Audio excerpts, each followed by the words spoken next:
సరే, మంచిది. మనం దేవుని వాక్యాన్ని, దేవుని స్తోత్రాలు. అందరికీ వందనాలండి. దేవుని వాక్యాన్ని విందాం. వారి ఆదికాండము 24వ అధ్యాయము 1 నుంచి 2 వచనాలు చదువుకొని దేవుని యొక్క వాక్యాన్ని మనం అందరం కూడా విందాం. అబ్రహాము బహుకాలము గడిచిన వృద్ధుడయుడెను. అన్ని విషయంలోనూ యెహోవా అబ్రహామును ఆశీర్వదించెను. అప్పుడు అబ్రహాము తనకు కలిగిన సమస్తమును ఏలుచుండిన తన ఇంటి పెద్ద దాసునితో నీ చెయ్య నా తొడ క్రింద పెట్టు. చాలన్న దేవుని వాక్యాన్ని చక్కగా చదువుకున్నాం. చక్కగా వాక్యాన్ని మనం అందరం కూడా విందాం. దేవుని వాక్యము ఇలా సెలవిచ్చబడుతూ ఉంది. దేవుడు మనందరితోనూ కూడా చక్కగా అద్భుతమైనటువంటి వాగ్దానాన్ని దేవుడు మనందరికీ కూడా మధ్యాహ్న కాల సమయంలో జ్ఞాపకం చేస్తూ తన పరిశుద్ధ లేఖన భాగంలో నుంచి మనందరితో దేవుడు మాట్లాడుతూ ఆయన ఒక మాటను మనకు జ్ఞాపకం చేస్తున్నాడు. అబ్రహాము నాటి కాలంలో అబ్రహామును దేవుడు అన్ని విషయములలో ఆశీర్వదించాడంట. ఎంతో అద్భుతమైన మాటను మనం చదువుకున్నాం. దేవుని మాట ఎంత మరి ధైర్యాన్ని ఇస్తుందో, ఎంత ఆనందాన్ని ఇస్తుందో, ఎంత సంతోషాన్ని ఇస్తుందో, ఈరోజు మనం వింటున్న ఈ మాట కూడా ఎంత మనకు చూడండి మరి ధైర్యాన్ని ఇస్తుందో. ఎందుకంటే దేవుడు మనుషుల్ని ఎంతగా ప్రేమిస్తున్నాడో దేవుని మాటల ద్వారా చూడండి మనకు అర్థమవుతుంది. ఆయన ప్రేమించి చూడండి మనుషుల్ని మరి పోషిస్తున్నాడు. ఈరోజు భూమి మీద మనము పోషించబడుతూ ఉన్నాం. చక్కగా మరి జీవిస్తూ ఉన్నాం, క్షేమంగా జీవిస్తూ ఉన్నాం. మరి మన కాలము క్షేమంగా మనం జీవించగలుగుతున్నాం అంటే అది దేవుని ఆశీర్వాదమే. ఈరోజు మరి మనం అనుభవిస్తున్న ప్రతిదీని కూడా మనము చూడండి పొందుకుంటున్న ప్రతి మేలు కూడా దేవుడు మనల్ని ప్రేమించి, నన్ను ప్రేమించి మనల్ని ప్రేమించి ఆయన మనకి మంచి ఆశీర్వాదాలను ఇస్తూ మనమే ఎక్కడ కూడా మరి దుఃఖపడడం ఆయనకి ఏమాత్రం ఇష్టమో లేదు. మరి అవమానపరచబడడం ఏమాత్రం ఆయనకి ఇష్టమో లేదు. ఆయన లేమిలో ఉంచే దేవుడు ఏమాత్రమో కాదు. మనం ఆలోచించినట్లయితే ఒక్కొక్కరిని కూడా దేవుడు చూడండి ఆశీర్వదించాలని, అందరినీ కూడా ఆశీర్వదించాలని, తను నమ్ముకున్న బిడ్డలందరినీ కూడా ఆయన ఆశీర్వదిస్తాడు. ఆశీర్వదించే దేవుడు కాబట్టి ఆనాడు అబ్రహాము జీవితంలో కూడా చూడండి మరి చూసినట్లయితే ఆయన ఒక మాట అంటున్నాడు, అన్ని విషయములలో అబ్రహామును దేవుడు ఆశీర్వదించాడు. చూసారా మరి దేవుని మాటలు ఆలోచించారా? ఈరోజు దేవుడు మరి ఎంత గొప్ప దేవుడో మరి మనము అర్థం చేసుకోవాలి. ఎందుకనంటే ఈరోజు మరి ఆలోచించాల్సిన విషయం ఏమిటి అంటే అబ్రహాము ఒకప్పుడు సంతానం లేనివాడుగా ఆ కొరతలో చూడండి కాలం గడుపుతున్నట్లుగా, అదే అతనికి ఉన్న కొదువ, అతనికి ఉన్నటువంటి కష్టం, ఇంకా అతని జీవితంలో మరి చూసినట్లయితే మరి అతని జీవితంలో లోట్లు ఇంకా కొన్ని కనిపిస్తూ ఉన్నాయి. అలాంటి పరిస్థితుల్లో దేవుడు ఏం చేశాడంట?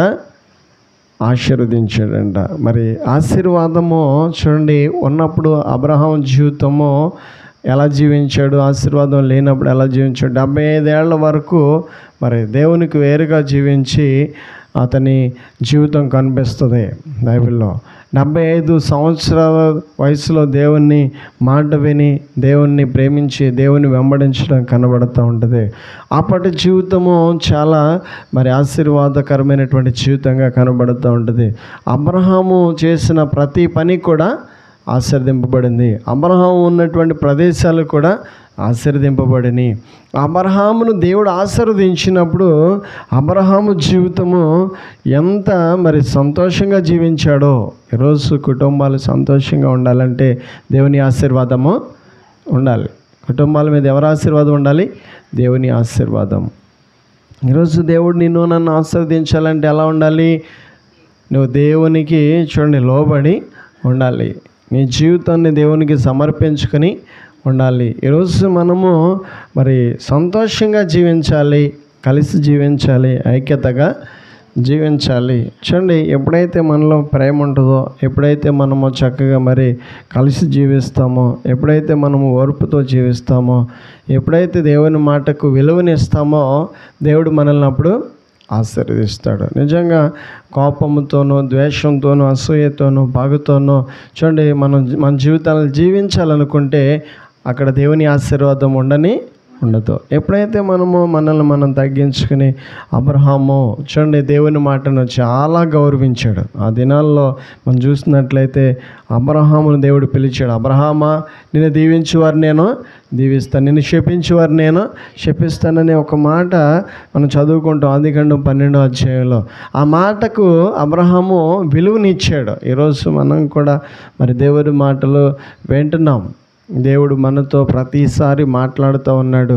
దేవుని మాటలు మనకు అర్థమవుతూ ఉన్నాయి. దేవుని మాటలు వింటూ మనం ఎలా జీవిస్తూ ఉన్నాం, దేవుని మాటలు వింటూ మన జీవితంలో మరి దేవుని మాటకు విలువనిస్తున్నామా, మన జీవితంలో దేవుని మాటకు విలువనిచ్చేటటువంటి వారంగా మనం ఉన్నామా? ఈరోజు లెక్క లేకుండా జీవిస్తూ దేవుని మాటల్ని ఎదిరిస్తూ మనం జీవించినట్లయితే మరి దేవుని ఆశీర్వాదం మన మీదకి రాదు. దేవుని ఆశీర్వాదం మన మీదకి రావాలంటే మొట్టమొదటిగా మనం దేవుని మాటకు విలువనివ్వాలి. మనతో దేవుడు మాట్లాడుతున్నాడనే సంగతిని మనము మర్చిపోకూడదు. దేవుడు ప్రతి ఒక్కరితోనూ కూడా మాట్లాడతాడు. మొట్టమొదటిగా ఆయన మాట్లాడడం ప్రారంభించినప్పుడు మనము విని వారంగా ఉండాలి. దేవుని మాటలు వినడం మనము మంచిది. దేవుని మాటలు వింటున్న మన జీవితంలో మనం మేలు పొందుకుంటాం. దేవుని మాటలు వింటున్న మనము మరి చక్కగా ఆశీర్వదించబడతాం. దేవుడు మనతో మాట్లాడే ప్రతి మాట కూడా చూడండి మనకు ఆశీర్వాదాన్ని ఇస్తుంది. దేవుడు భూమిని కలుగును గాక అంటే ఆ మాటకు భూమి ఏమైంది? కలిగింది. దేవుడు జలములు కలుగును గాక అంటే దేవుడు పలికినట్లుగా జరిగినాయి. నిజంగా సృష్టించినటువంటి ఈ సృష్టిలో దేవుని మాట చొప్పున అన్నీ సృష్టించబడినాయి. అలాంటి మాటలు నువ్వు కూడా వింటే నీ జీవితంలో కూడా గొప్ప గొప్ప ఆశీర్వాదాలు చూడగలుగుతాము. ఈరోజు మరి మన జీవితంలో ఏ లేమితో ఉన్నా, ఏ కరువుతో ఉన్నా, ఏ కష్టాల్లో ఉన్నా, ఏ నింద అవమానాల్లో ఉన్నా, పరిస్థితులు అనుకూలంగా లేకపోయినా ఈరోజు నీతో దేవుడు మాట్లాడుతున్నాడు అనేటువంటి గ్రహింపును కలిగి ఆ మాటలు ఏమిటో నువ్వు కూడా వినగలిగినట్లయితే ఈరోజు నీవు తప్పకుండా ఆశీర్వదింపబడతావు. ఈ మాటలు నీకు ఖచ్చితంగా ఆశీర్వాదకరంగా దేవుడు మరి మాట్లాడుతున్నాడు. ఈ ఆశీర్వాదకరమైన మాటలు ఎవరైతే అర్థం చేసుకుంటారో నిజంగా వాళ్ళ జీవితంలో ఆ ఆశీర్వాదాలు అనుభవించడానికి వాళ్ళు చూడండి మరి మార్గాలను ఏర్పాటు చేసుకుంటున్నారు. ఆ రోజు జగ్గయ్య కూడా చూసినట్లయితే ఎరుకో ప్రాంతానికి యేసయ్య వచ్చాడు. అందరూ కూడా మరి ఆ యొక్క మాటలు చెప్పుకుంటూ యేసయ్య వస్తున్నాడు అనేటువంటి ఆ సంగతిని అందరికీ కూడా ఆశ్చర్యంగా చెప్పుకుంటున్నారు. ఎరుకో ప్రాంతానికి యేసు ప్రభువు వస్తున్నాడని చెప్పేసి అందరూ హడావుడి చేస్తూ ఉంటే జక్కయ్య పొట్టివాడినప్పటికీ కూడా ఆ మాటలు విని ఆయన్ని చూడాలి. ఏం చేస్తున్నాడు?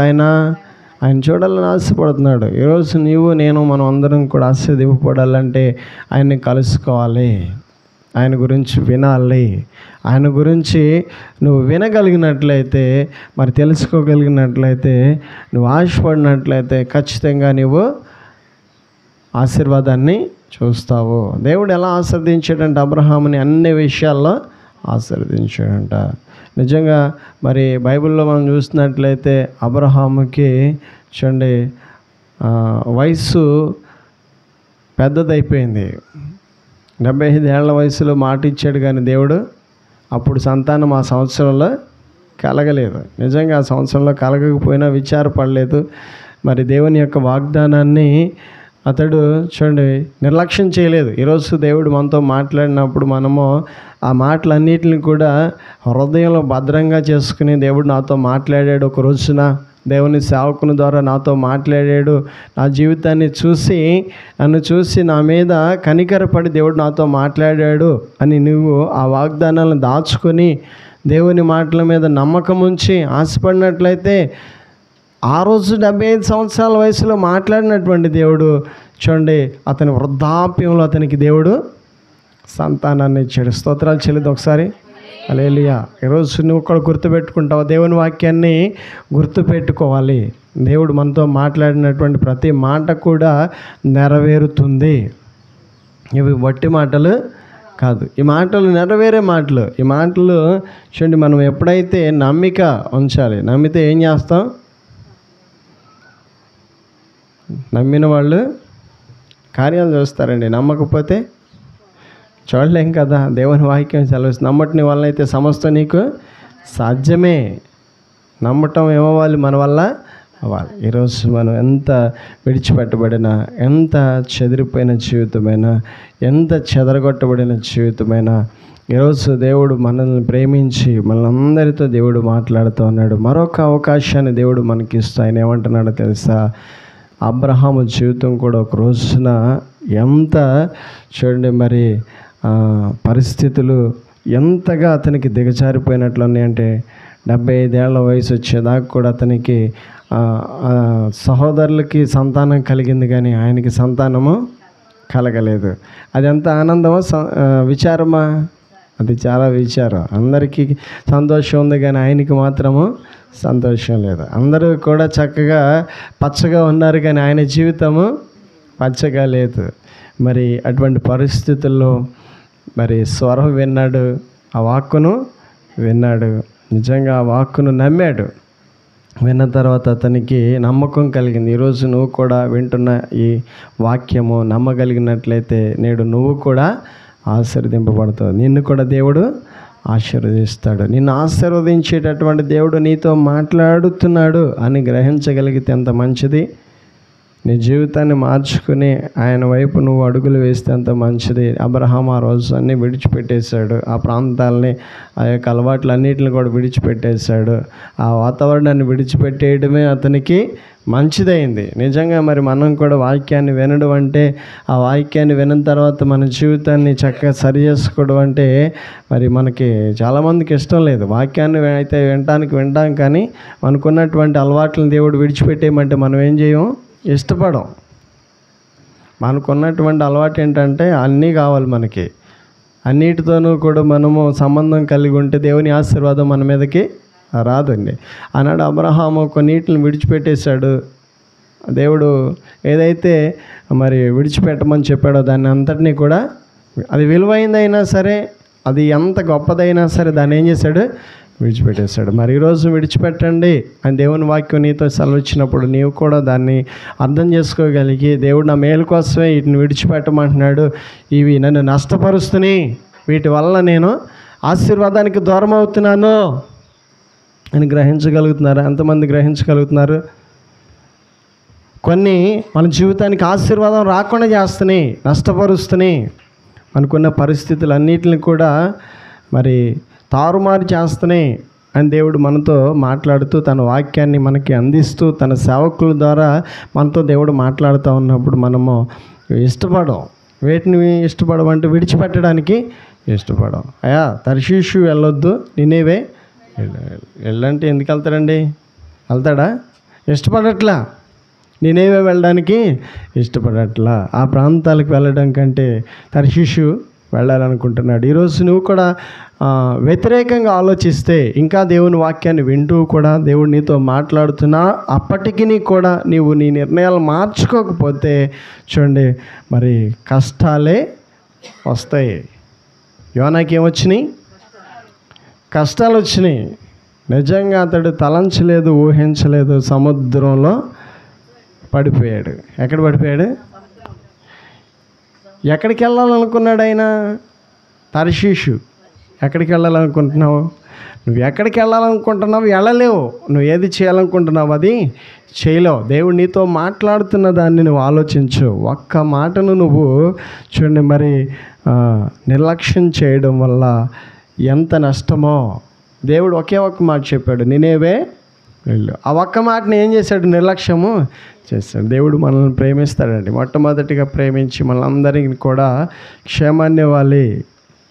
దేవుడు మనకి ఎటువంటి ఆపద ప్రమాదాలు రాకుండా చూడండి కాపాడుతూ ఉంటాడు. కానీ మనం ఏం చేస్తూ ఉంటాం? చేయి విడిచిపెట్టేసి తిరుగుతూ ఉంటాం, దేవునికి వేరుగా జీవించాలనుకుంటున్నాం. మన పొరపాట్లు అవే, మన అజాగ్రత్త అదే, మన నిర్లక్ష్యం అదే. ఈరోజు దేవుని విడిచిపెట్టేసినటువంటి వారి జీవితాలు ఎలా ఉంటాయో ఒకసారి మనం చూస్తే, దానికి సాదృశ్యంగా దేవుణ్ణి విడిచిపెట్టేసిన యోనా జీవితం మనం చూస్తే ఎన్ని రోజులు చూడండి వేదన పడ్డాడు?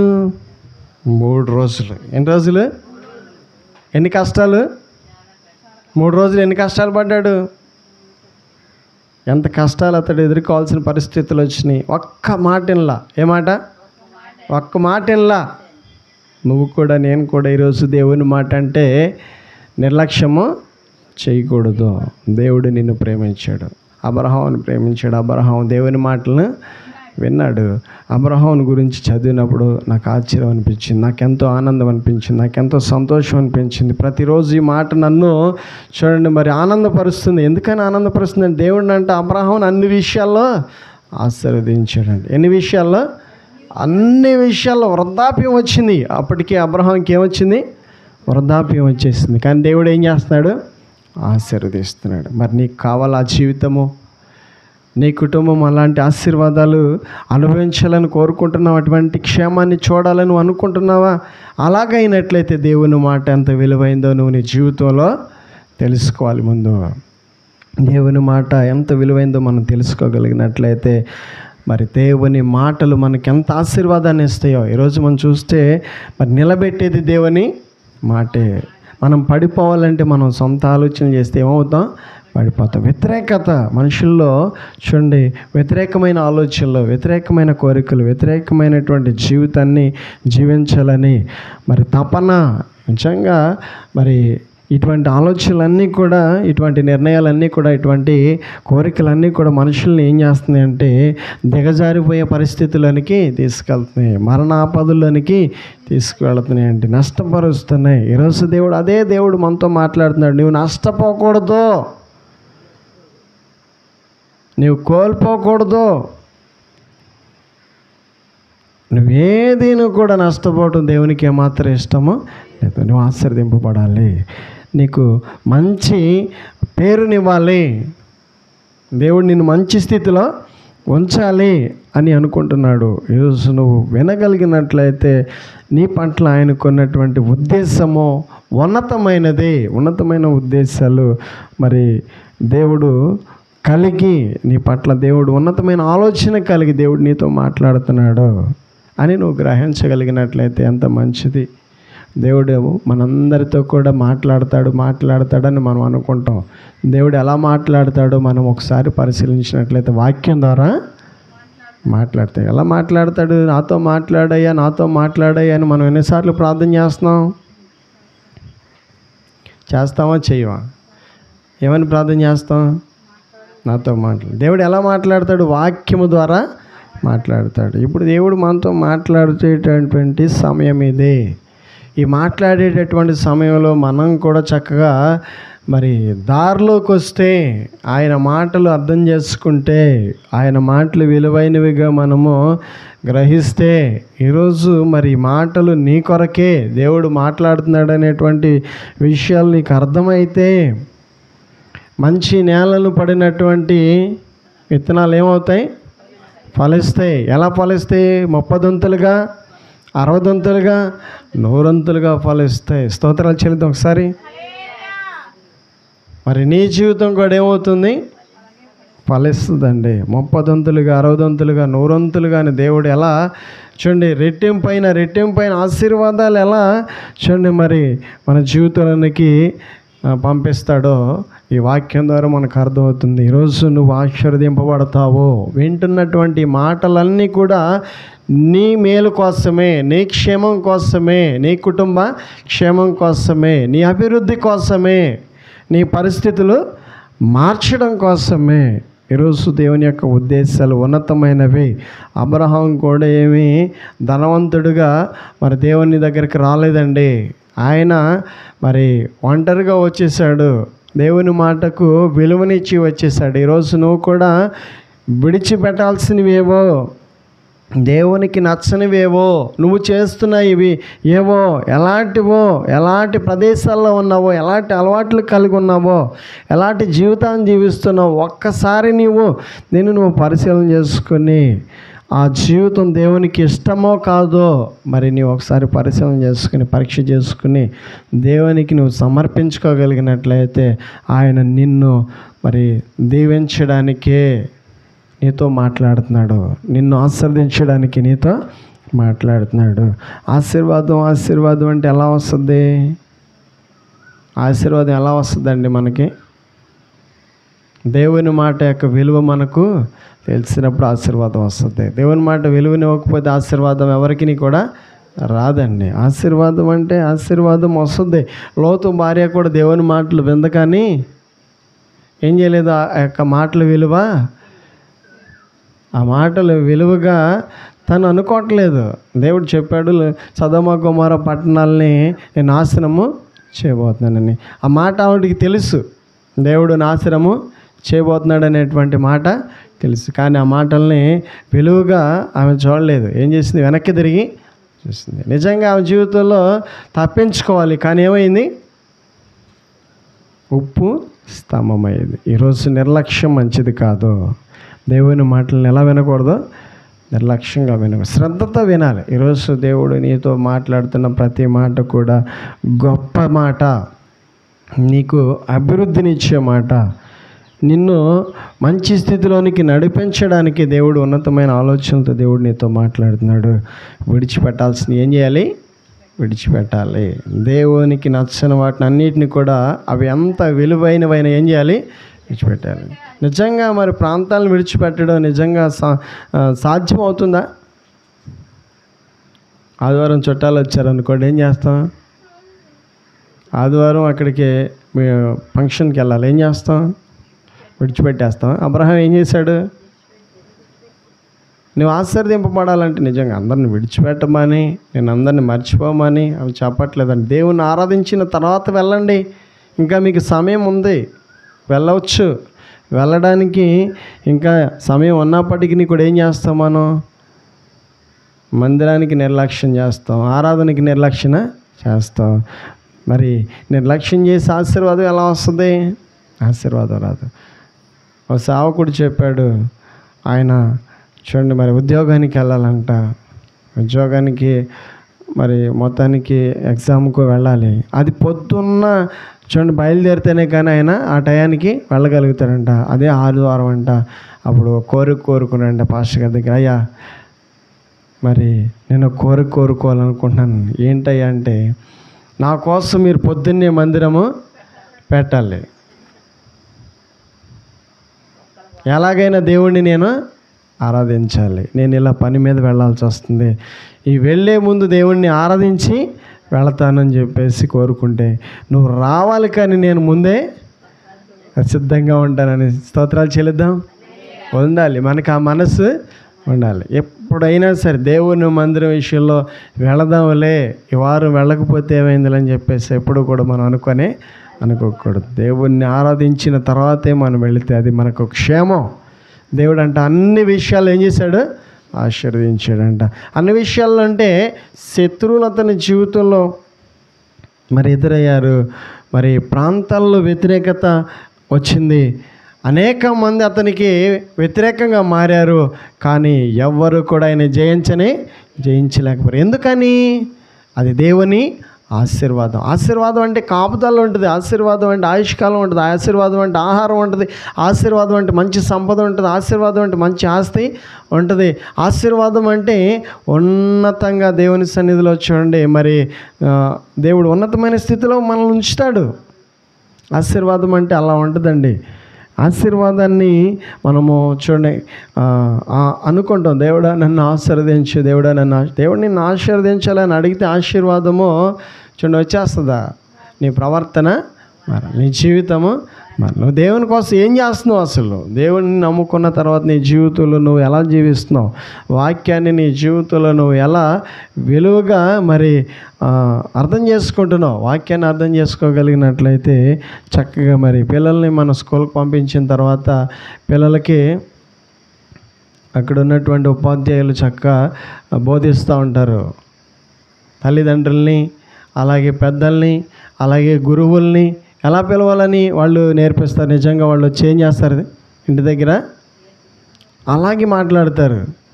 వాళ్ళు నేర్పించే మంచి ఆ విషయాల గురించి ఏం చేస్తారు? వీళ్ళు నేర్చుకుంటారు, ఆ మంచి విషయాలు నేర్చుకుంటారు. అలాగే ఆ మాటలు నేర్చుకున్న వాళ్ళ జీవితంలో ఎంత మర్యాదగా ఉంటారో, చక్కగా మరి సమాజంలో ఎంత మంచి పేరు తెచ్చుకుంటారు. నిజంగా వీడంతా మంచోడు అంటారు. చూసిన వాళ్ళు ఏమంటారు? వీడంతా మంచోడు అంటారు.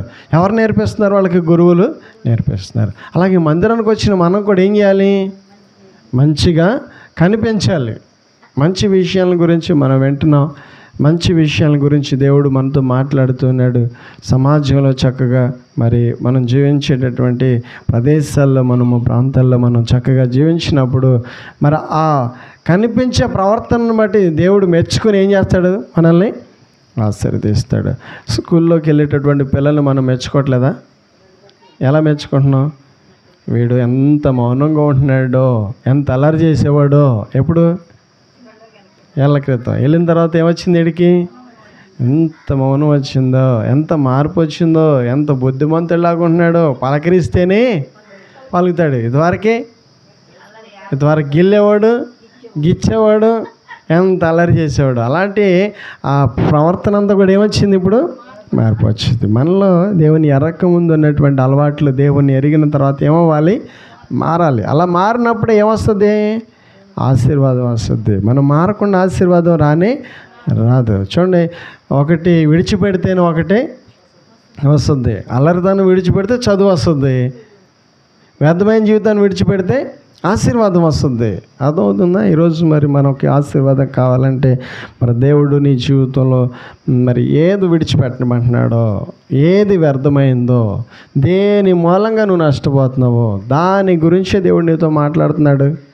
దానినే దేవుడు నీకు మరి చూపిస్తూ, ఇదిగో దీని మూలంగా నువ్వేమవుతున్నావు?